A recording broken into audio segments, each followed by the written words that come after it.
I'm Alice. And I'm Brett. And this is the Prosecutor's Legal Briefs.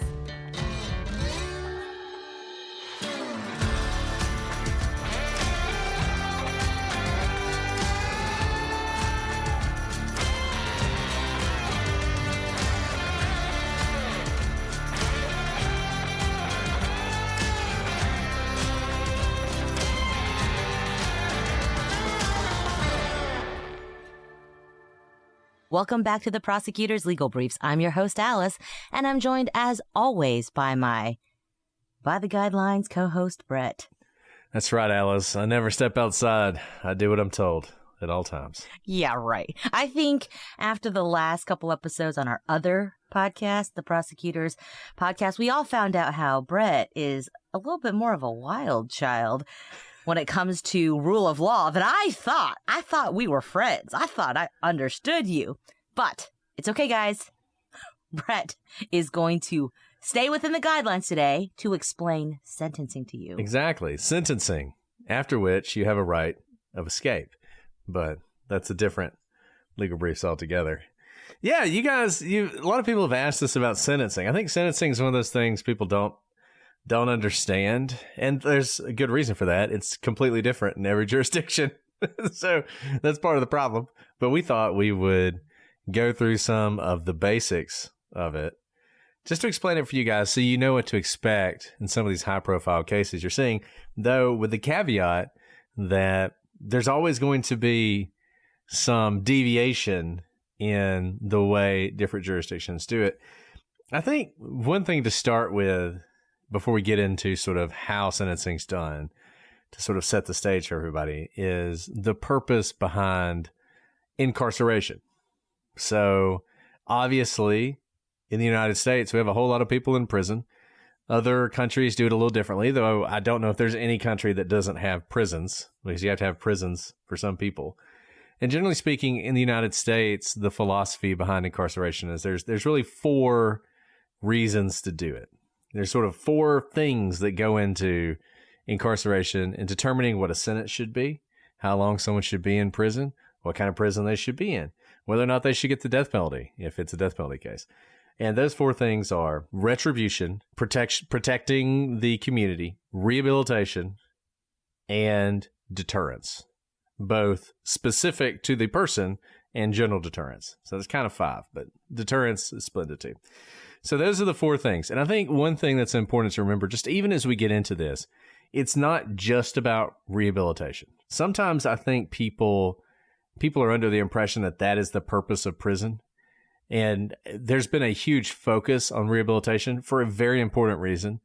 One of the biggest problems we have is recidivism, which means people get out of prison and they immediately go back to crime. And we would love it if we had a system where people went to prison and they changed their ways and they came out better people, and that would be great for the community. It would be great for crime rates. It'd be great for everything. But of all the things we just mentioned, that one is the hardest. So protecting the community is pretty straightforward.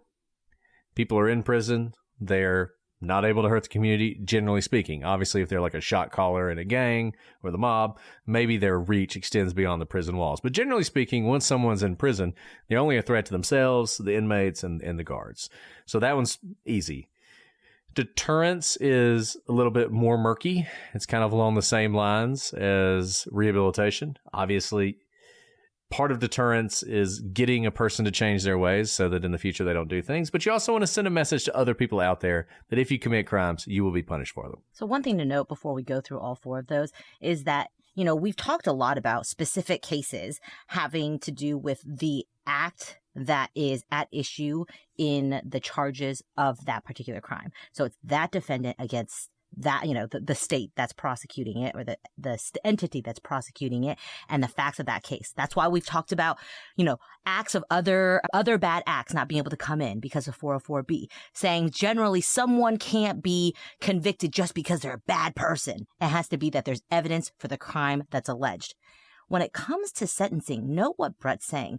You can think of sentencing as having different zones of influence. The most close tightly held zone in the middle is, of course, the victim and the person who did it. So that retribution aspect. But then the purpose of sentencing doesn't actually lie just within two people or the two parties kind of at issue in the case.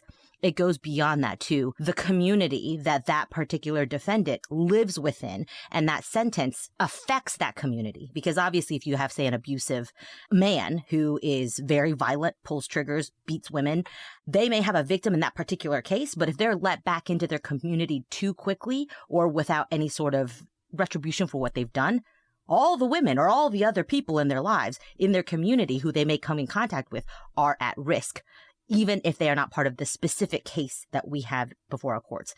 And then you go even broader than that. When you're talking about deterrence, there's the idea that people are watching, right? We are in a common law system. We are not a mathematical system where you do X and Y and it spits out a specific sentence.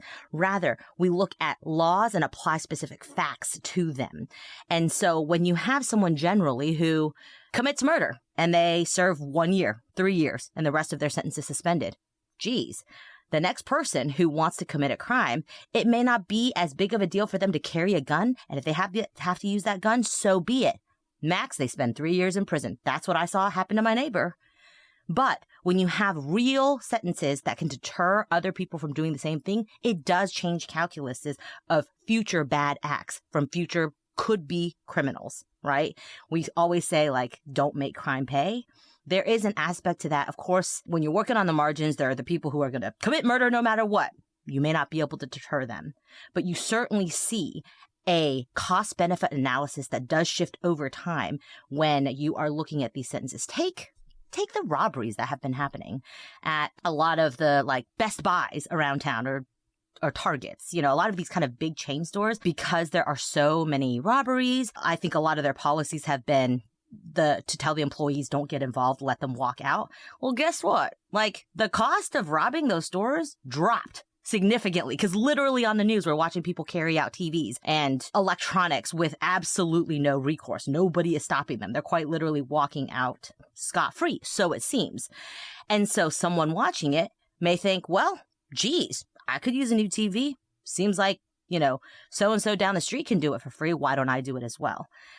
And so when you think about sentencing, you have to think about the different zones that it's affecting. And this is another question that I hear a lot. What about this person who's being sentenced who suffers from mental illness? It's not fair that they're getting a sentence because they are not in their right mind. Those are other legal briefs about both insanity defenses as well as competencies to stand trial.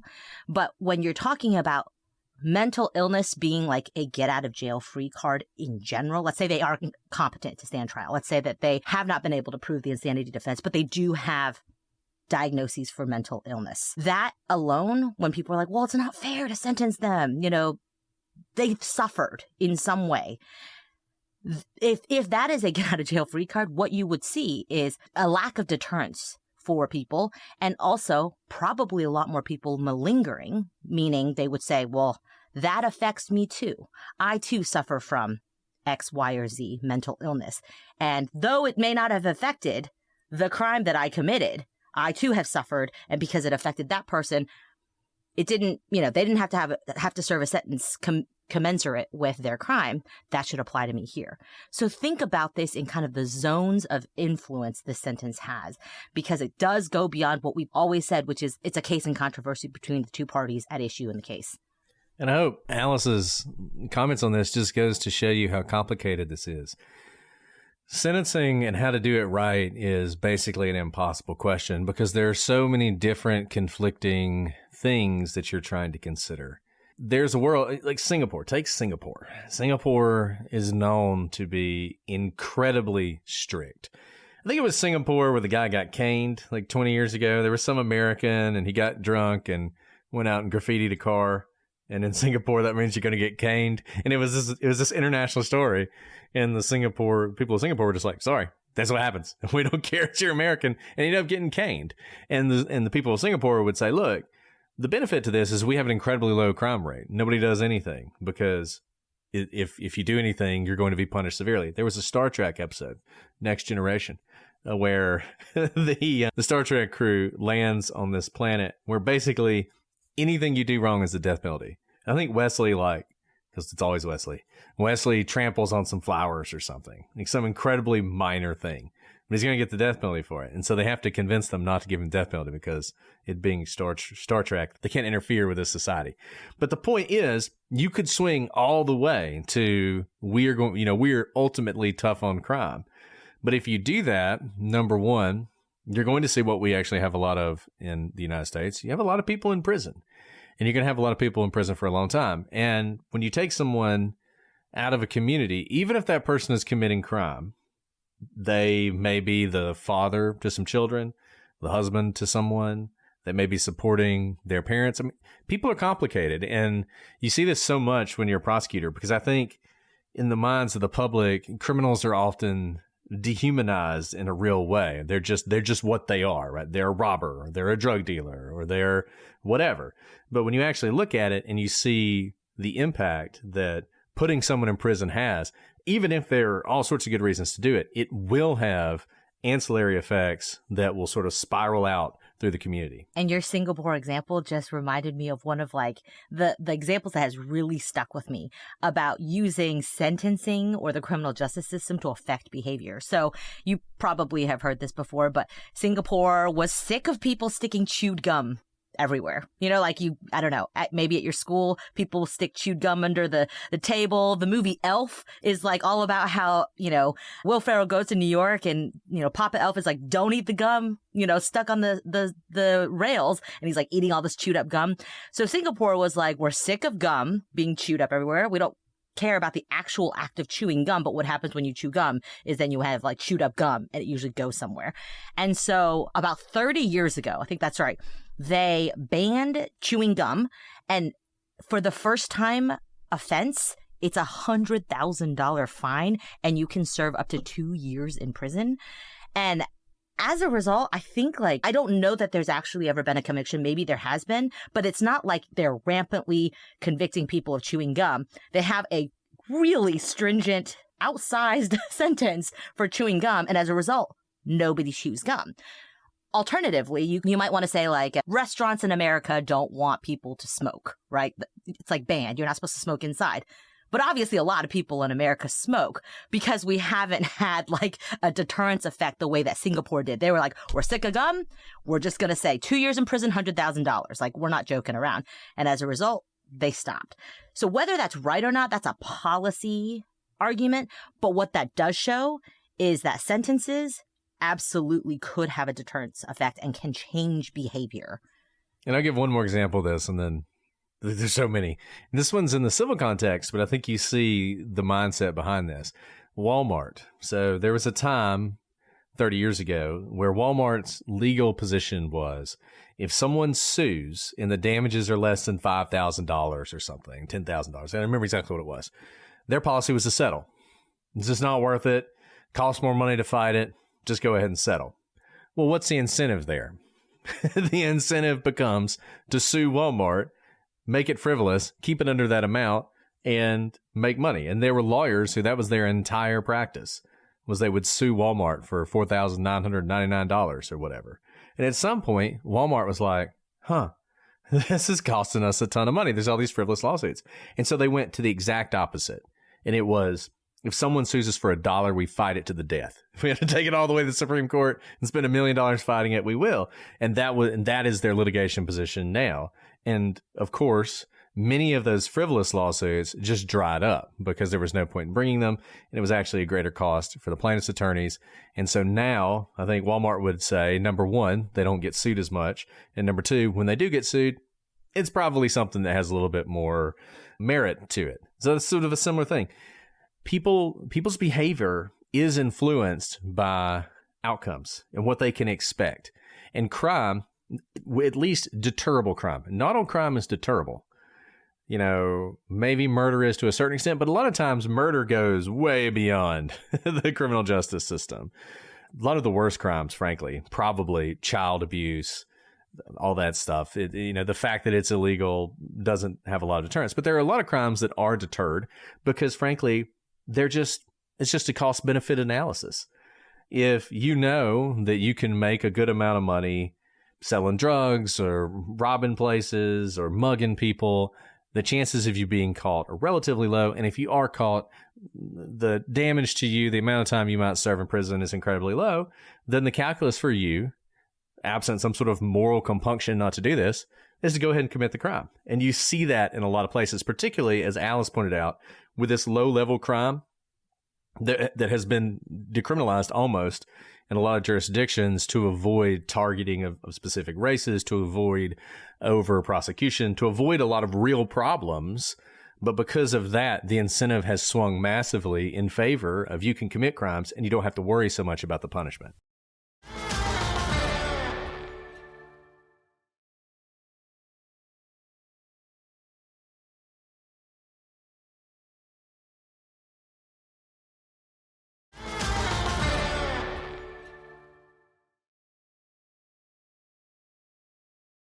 That's kind of like and we could talk more about but this kind of the like metaphysical reasons for sentencing.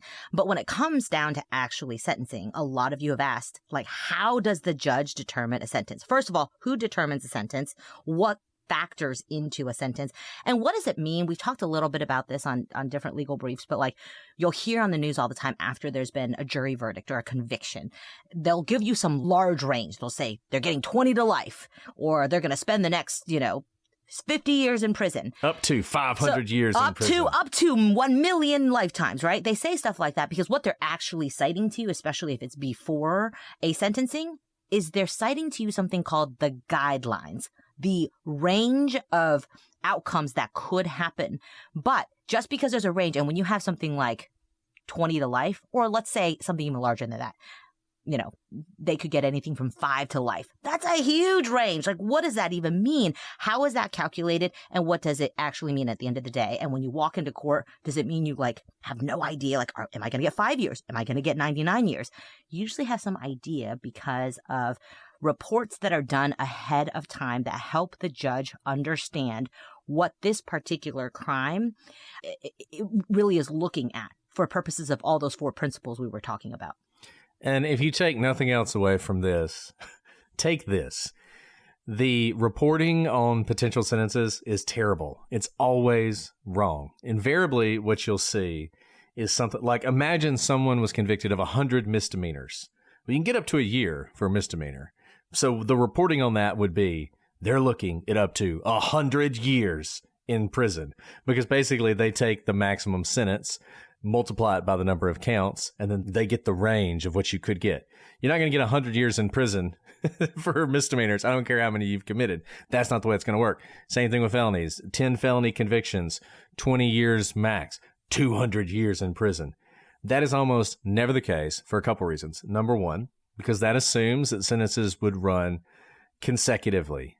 Sentences almost never run consecutively. In fact, typically in sentencing regimes, in order to run a sentence consecutively, there are all these sort of special factors a judge is supposed to consider before they do that. It's supposed to be a little bit of an extreme punishment for extreme crimes, maybe crimes that aren't captured by the maximum sentence you're seeing for the individual charges, but you want to punish more harshly. Ordinarily, crimes are punished concurrently, which means if you're serving a day on count 1, that also counts as a day on count 2. So if you get sentenced to 10 years on count 1 and count 2, after 10 years, you're out. You don't serve 10 years on count 1 and then 10 years on count 2. So that's the most misleading thing you always will read in the media about any case is what the person is looking at. They will always give you this astronomical number, and it's never that high. And one of the reasons is because of what Alice was just talking about, that when we sentence people, it's more than just whatever the statutorily set maximum is. There's this whole way of weighing the person's entire life, the things they've done that are good, the things that they've done that are bad, all these other things to sort of figure out for this person in this circumstance, given what they did, what is a just sentence, considering those 4 factors we talked about: retribution, deterrence, rehabilitation, protecting the community, all those things. That's what the judge is going to consider. Now, one exception to this, just want to get this out of the way, is the death penalty. Death penalty sentencing is completely different from how we do all of the sentencing. I'm not even sure why we do it this way.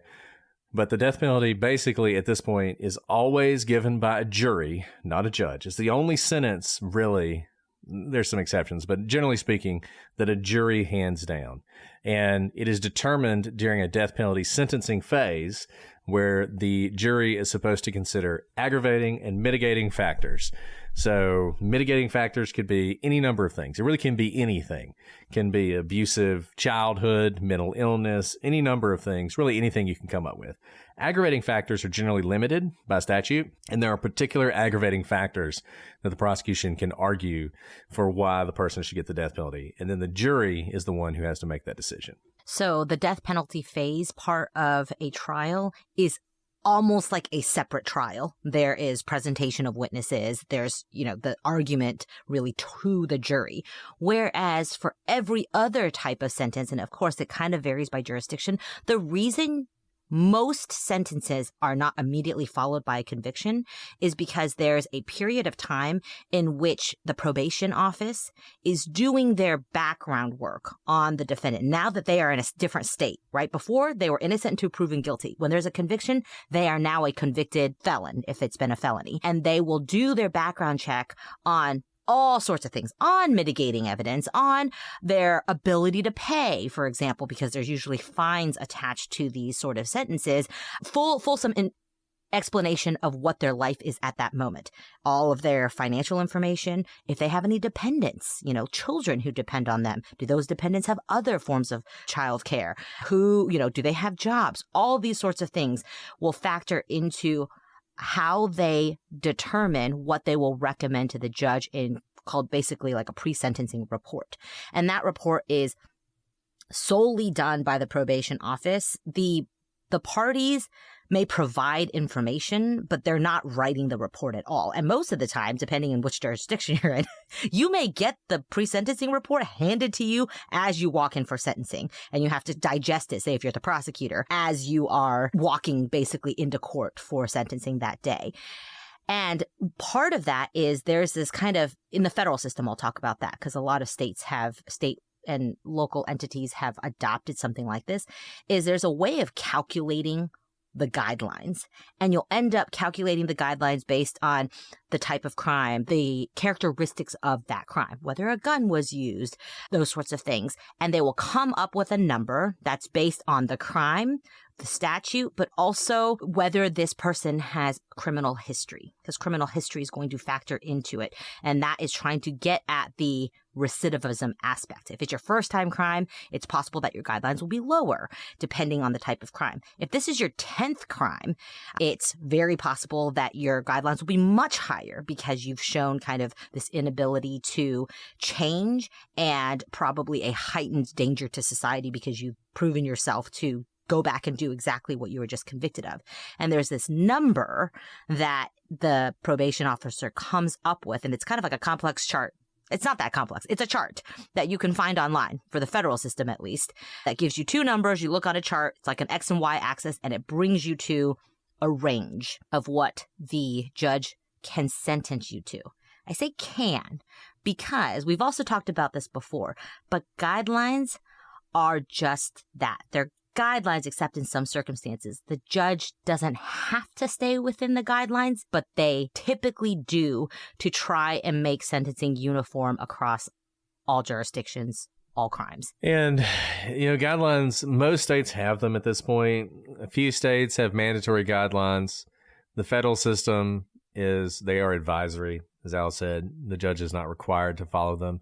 Though even when they're advisory, if the judge goes outside of them, he or she is expected to give a reason why, sort of explain the reasoning behind. And as long as that is a reasonable thing and they've actually considered all the factors, that's appeal proof, essentially. People appeal their sentences all the time, but it's very difficult. It's very difficult to overcome a sentence. In fact, it's easier to get a sentence overturned because it's too low than because it's too high, which I always thought was interesting. But Alice is right.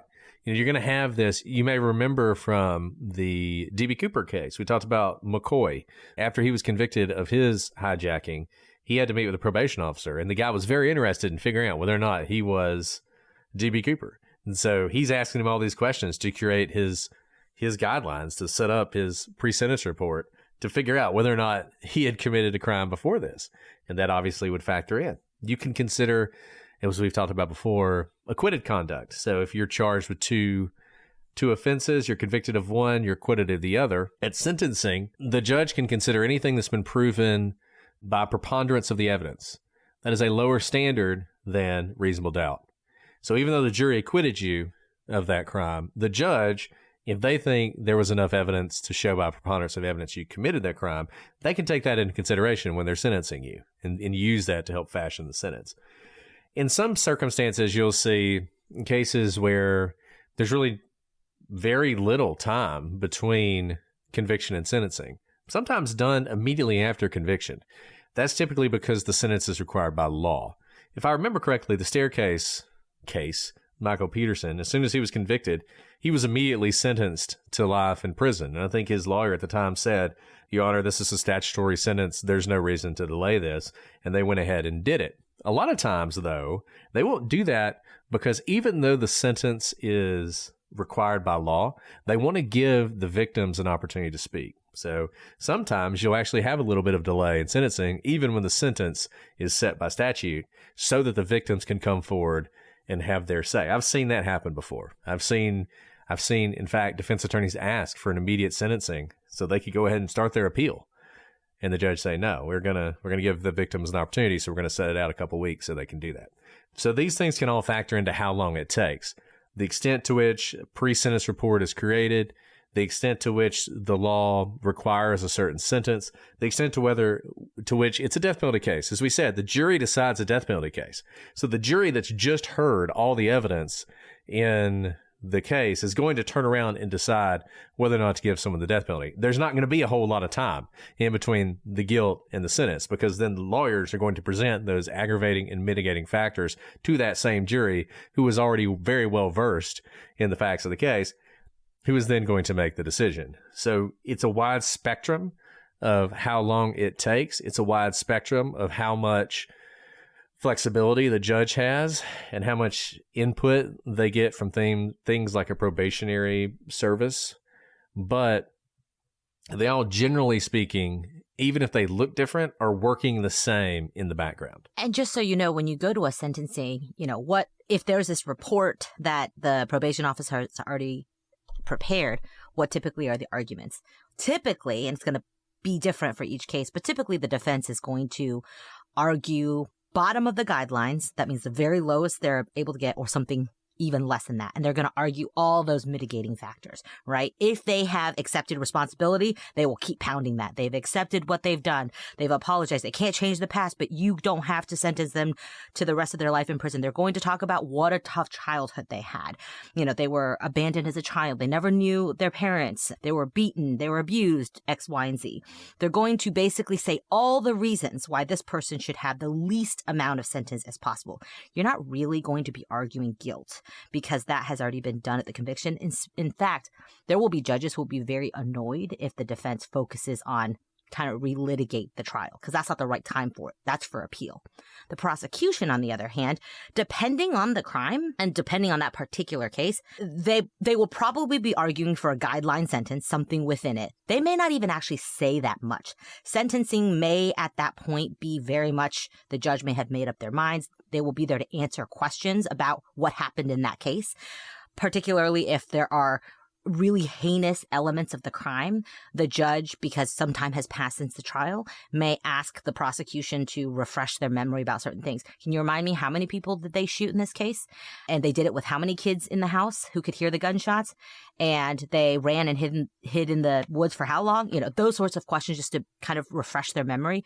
They'll probably know what everything is because these facts are also listed in the report.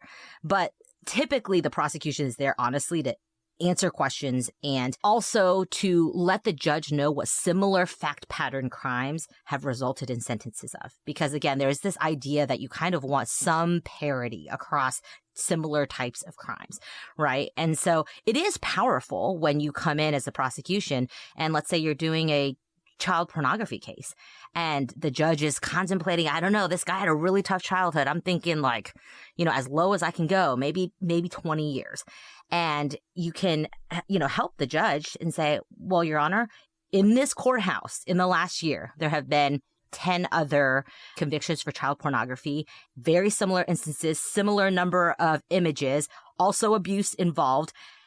And those people all had, difficult childhoods. They all received no fewer than 50 years. That is helpful for the judge to hear as well in terms of what are other people getting.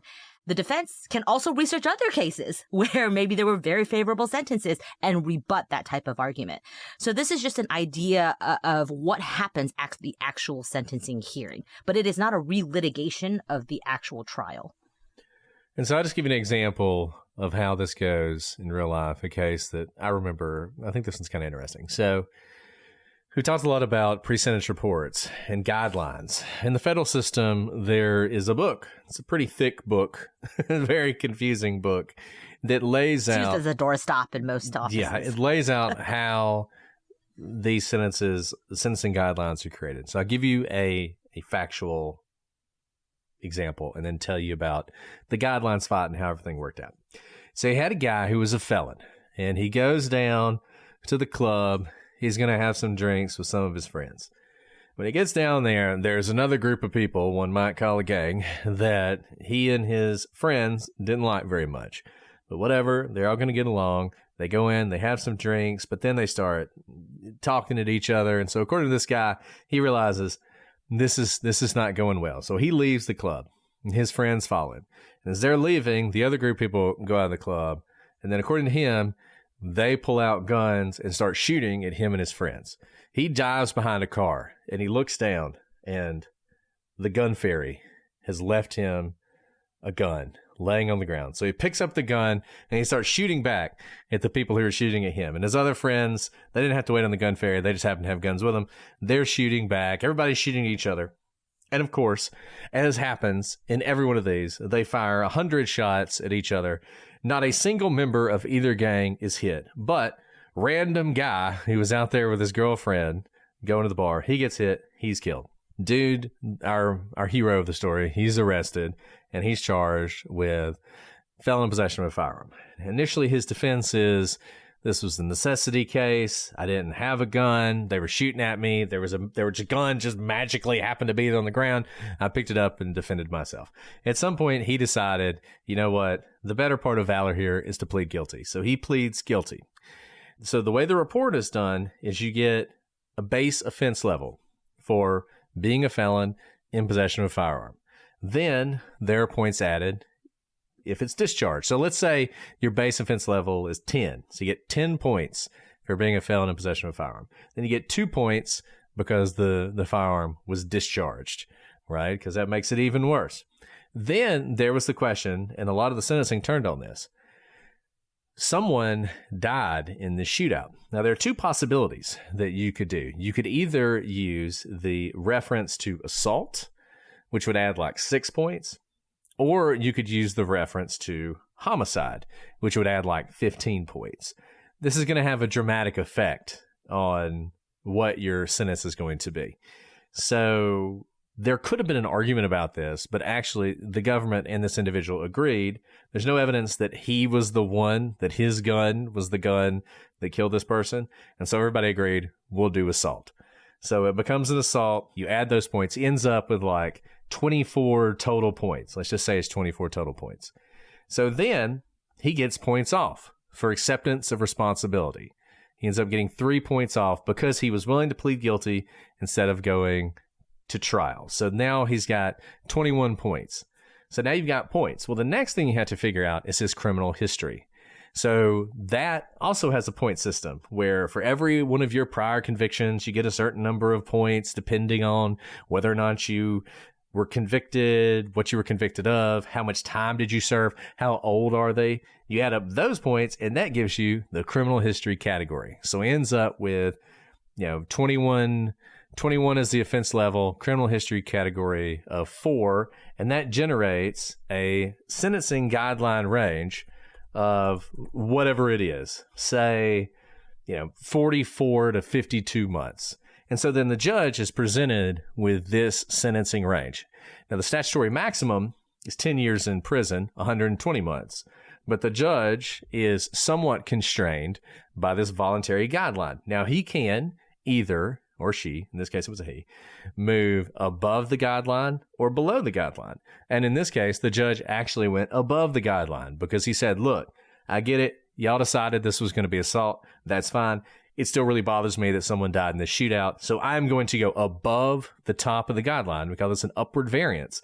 I'm going to vary upwardly to some higher level to account for this. Not as high as it would be, by the way, if he had gotten the manslaughter adjustment, but higher than what he's looking at. And then that becomes the sentence, and that's what the guy's sentenced to.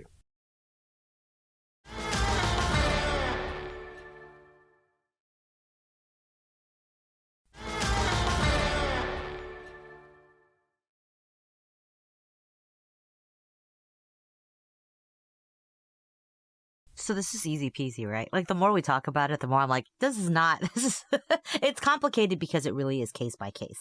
And that's the whole thing. Every single person is sentenced based on their specific facts, their specific background.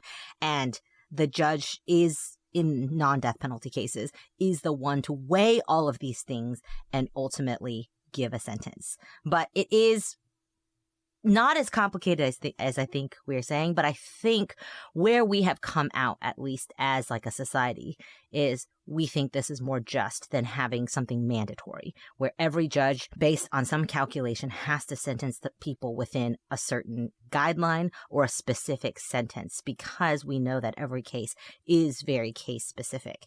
So when specific sentences or sentencings are being discussed in the news, now you have a little bit more background by which to analyze them, and just know generally that whatever they're reporting the sentence could be, it's not exactly right.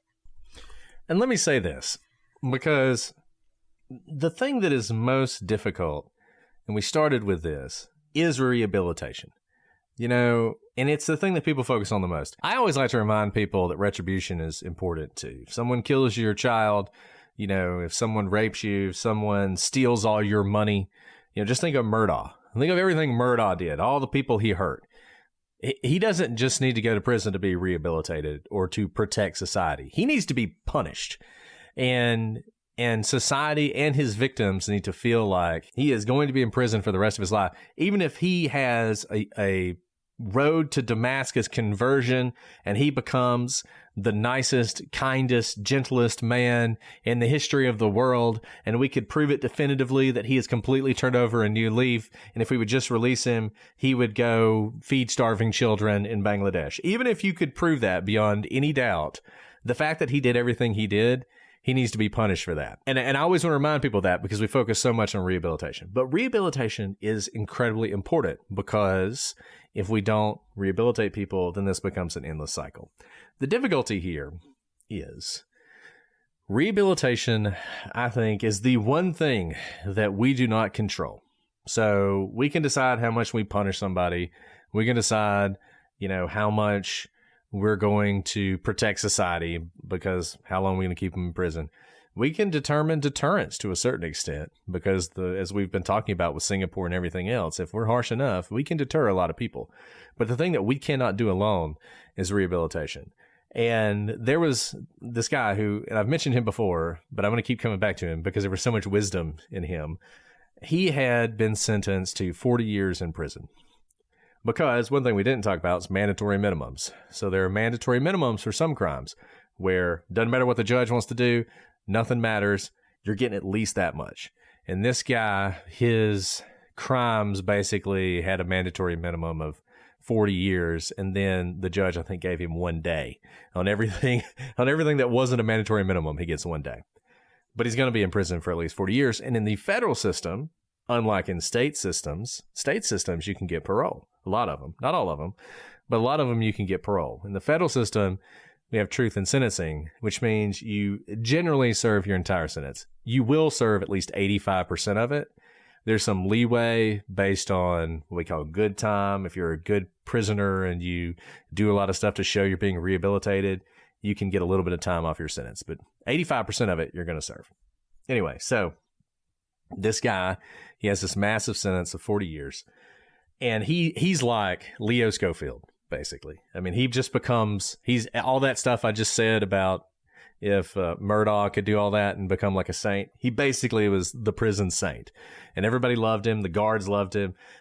People, the guards, the warden, everybody's writing letters on this guy's behalf. And so the thing about it is, kind of like with Adnan Syed, at some point, the only person who can release somebody is the prosecutor. Nobody else can do it. And this guy, we were able to work out a deal where after 20 years, we basically cut off the other 20 years. So he was released.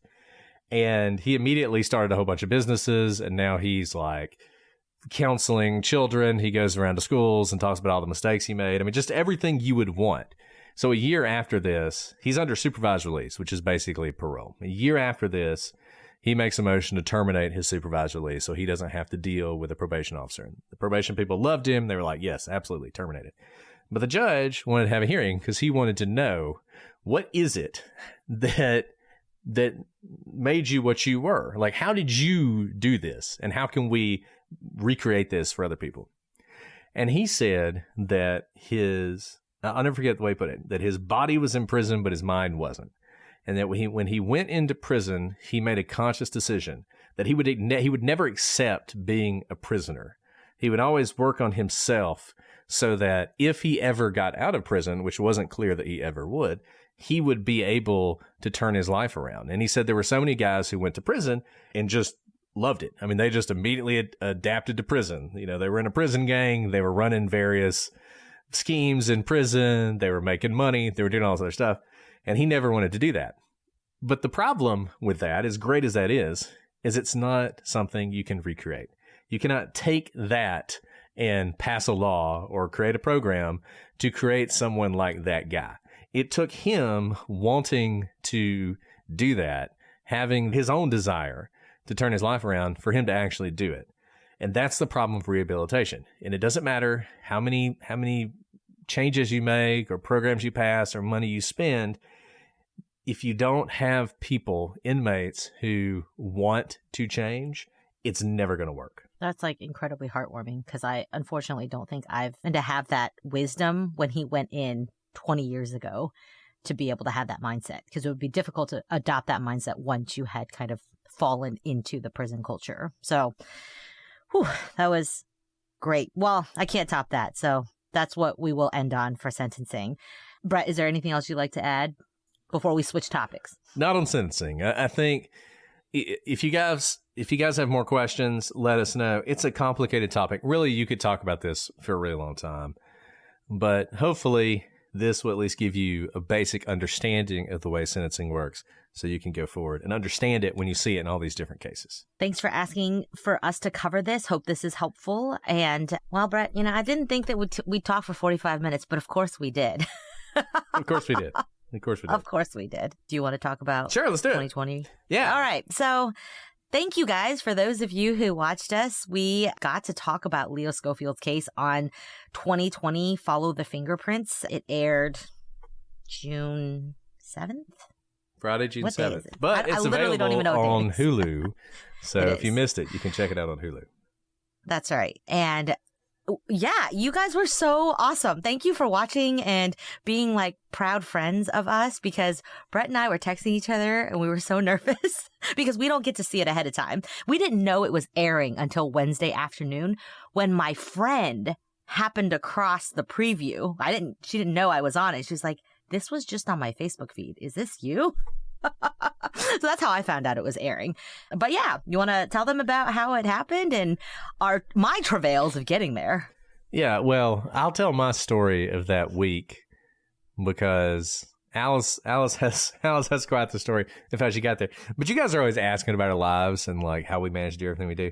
That week was one of the most just insanely busy Impossible weeks. Basically, Impossible weeks.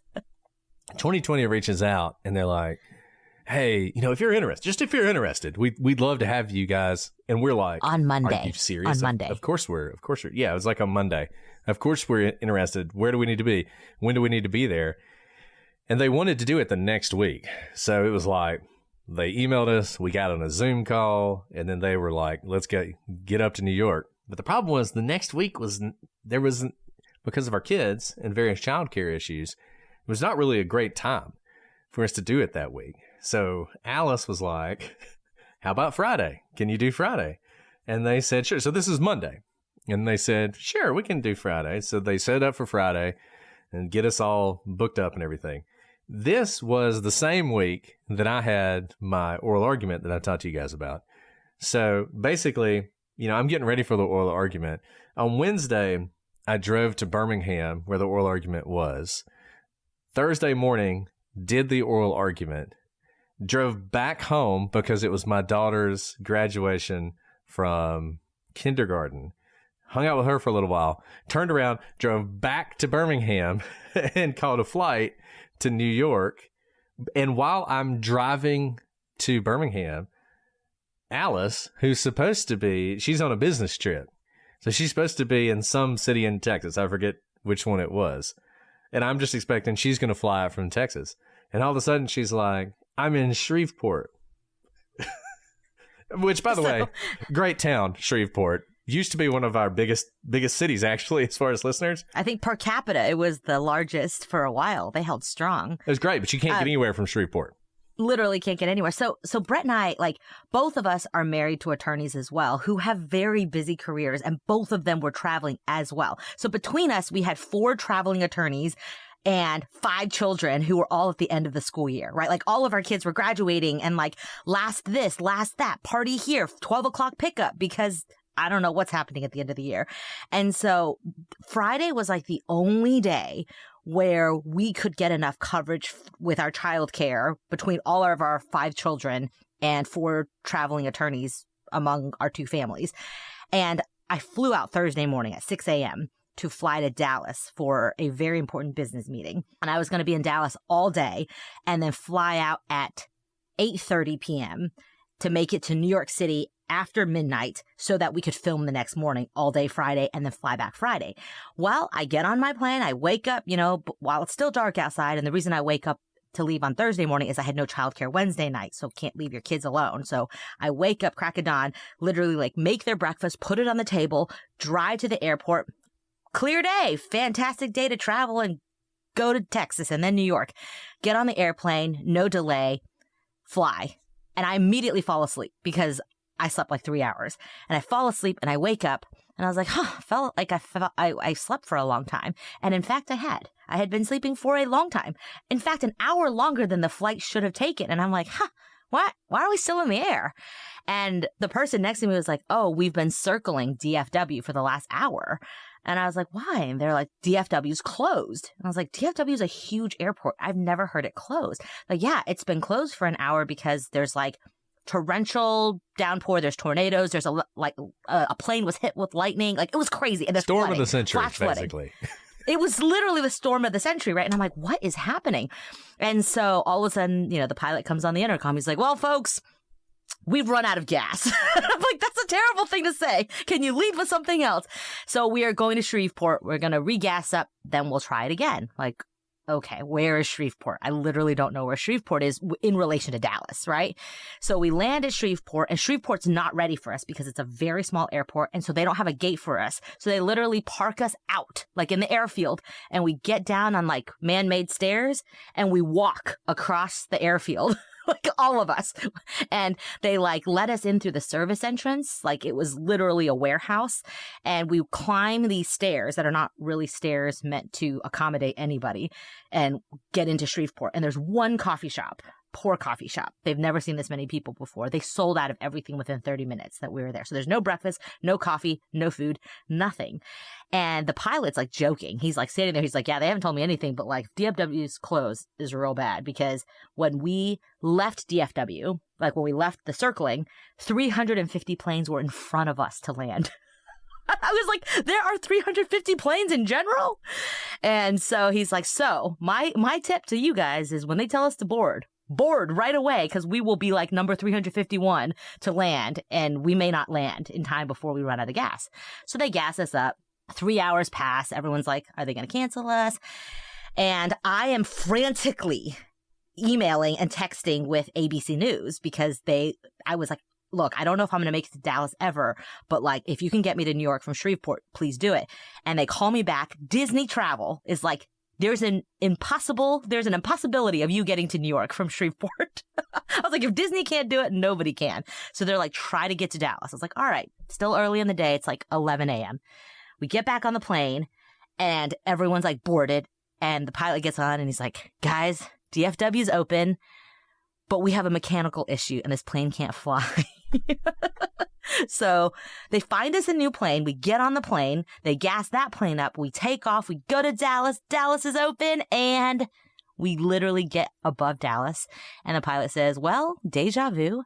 We have to circle because DFW's closed again because tornado hit. Didn't the power go out? So, didn't they like lose power or something? They lost power. The towers lost power. Like they were like, we're going to circle super high so we don't hit other people. It was crazy, right? And so we circled and he was like, don't worry, we're gassed up. We'll be fine. We circle for an hour and a half and he gets on. He's like, we've run out of gas. And I'm like, how big are these tanks? Like, that doesn't seem very long. So he's like, I'm sorry, but we're going back to Shreveport. So at this point, I'm like, I'm never going to make it to New York because DFW is closed. Tornadoes are hitting the entire South. I then think maybe I should just drive to Atlanta, which is like 12 hours away. But there's no cars because Shreveport is relatively small and everyone's trying to get out. So at this point, Disney's like, should we cancel? Brett's like, should I get on this plane? I'm like, I don't know. Like, you should go. You could be on 2020, but like, I might not be on 2020. And so we get there and I bless ABC News. They were on the phone with me all day trying to figure out my travel. And they were like, look, there's like 3 airports that can get you to New York City in time, but all of them are under threat of closing because of tornadoes. And so it's New Orleans, Houston, and another Mississippi one. And the largest one was Houston.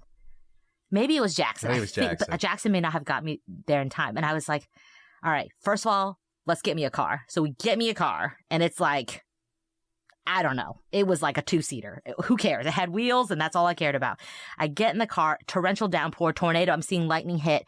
And I'm like, okay, I'm going to drive to Houston, which is 5 hours away. And I didn't know this because I'd been in the air all day, that it was like 3 tornadoes had hit along the path that I was driving.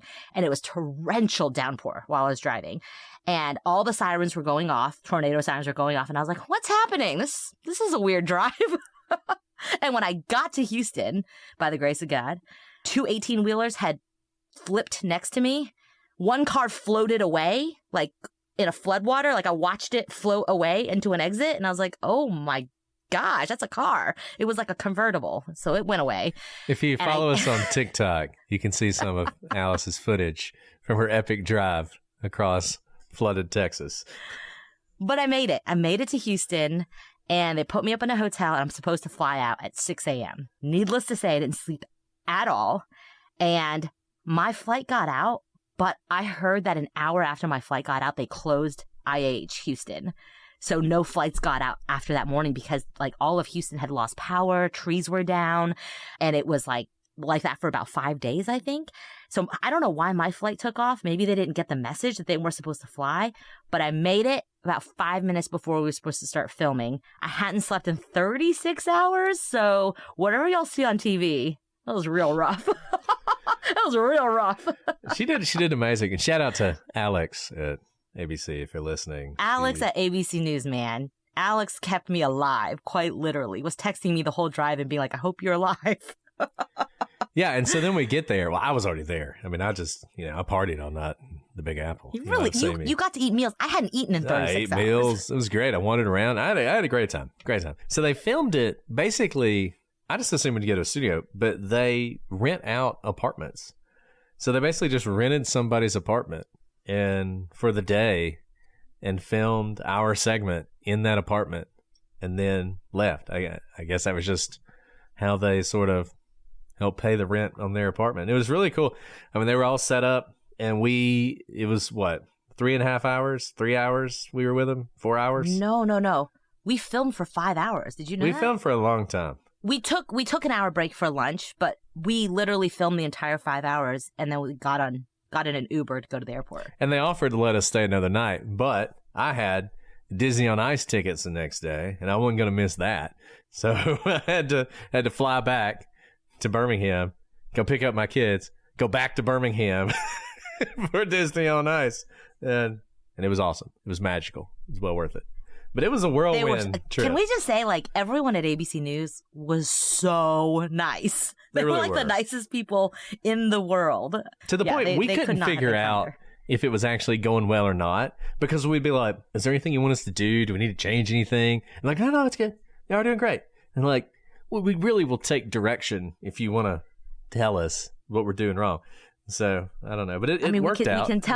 We can tell them the one direction we did get, which you guys will find surprising. Oh. Not at all. They were like, Alice, could you be less excited? Yeah. I was like, I can't. This is who I am. They were like, y'all are doing great, but you're a little excited, and you need to be a little bit more awake. It's like, okay, I'll pick it up. That isn't you need to be more awake. I think they were just trying to make me feel better by giving you some direction. But for me, I was like, no, I've had a lot of cups of coffee and haven't slept in 36 hours, so this is what you're getting.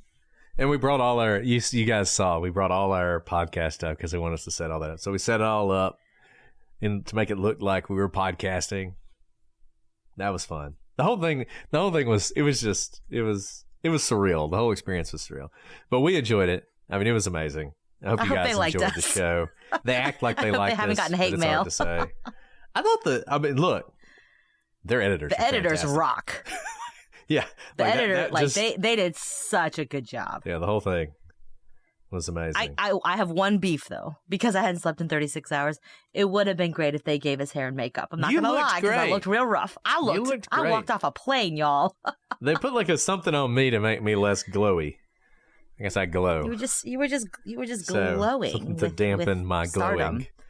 And they told Alice to comb her hair. But other than that. They did tell me to comb my hair. I was like, oh man. It was super fun. And then we literally went straight to the airport and had some ramen. Ate a delicious bowl of ramen. If you were in LaGuardia. Amazing ramen. What was that place called? I don't know. It was ramen in the ramen place. C. Go to the ramen Terminal place. C. Amazing. Some of the best ramen I've ever had. So that was our 2020 story. I do want to, since we're talking about random things, we haven't done an update for you guys on where you people are. So for Legal Briefs, I give you our top 5 countries, and then we'll wrap it up. So this is random night. Sentencing and random night. So 80% of you are in the United States, 5% of you in the United Kingdom, Jessica representing, 4% in Canada, 3.3% in Australia, and then 0.7% in Germany. So, Deutschland. Yeah. That's awesome. We had some friends come from Germany who met us at CrimeCon. Top U.S. states, and this will shock no one. Number 1 is Texas. 10% of our listeners are in Texas. That's Texas, man. Love you. Followed by California, Florida, Illinois, and New York. Upset for the top city, though. You have any guesses what the top city is, Alice? So is it Texas? Is it a Texas city? It is not a Texas city. Oh, okay. Well, then that's an upset in and of itself. I have no idea then. Atlanta, Chicago. I'm guessing. Chicago. Never would have guessed because I don't know anyone in Chicago. Followed by Dallas, New York City, Sydney, and Houston. So 2 Texas. If you combine the 2, Dallas and Houston, obviously it'd be more. And then the last thing, top time zones. Everybody loves time zones. 40% of you are in the Eastern time zone. 28% of you are in Central time. 11% in Pacific. 6% in Mountain. And then 5% in something called British Summertime, which sounds delightful. British That does sound summertime. Delightful. I would prefer that instead of using daylight vernacular. If we're like U.S. summertime, then it's like the earlier time. The summertime, the winter time. I wonder if later on it's like British tea time, British cricket season. Oh my goodness. Well, This has been a fun episode. Thank you guys for following along with our travails. It has been an exciting month, shall we say. It has been. And once we stop recording, I'll tell just our patrons. I still haven't signed anything, so I'll just tell them. Yeah, you might as well. Yes. I'll tell them, but maybe one day the rest of you will learn. Jason, don't include it in the recording. Yes. I don't want to get sued. That's our advertisement today for joining Patreon. That's right. All right. Well, this has been awesome. Thank you guys for being such wonderful friends of our podcast, both Legal Briefs as well as Prosecutors Podcast. You can reach us at prosecutorspod@gmail.com, on social media, TikTok, Instagram, Facebook, X, Twitter.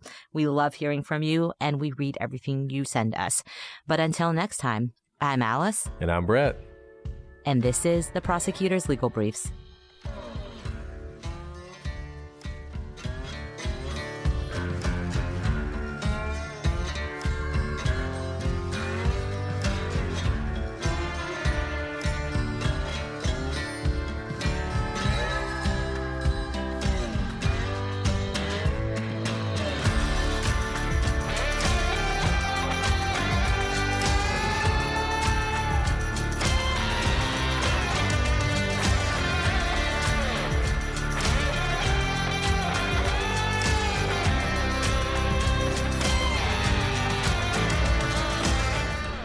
Okie dokie. So, if I start looking like I'm sweating, pretty sure my AC's given out.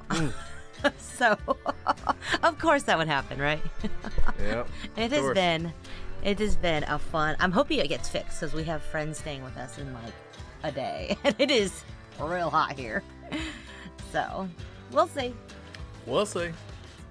We'll see. We'll see. All right. We had very early bedtimes for everyone because everybody skipped naps and everybody we swam like 10 hours this weekend cumulative. Yeah. They seemed so like tired. they were on the verge.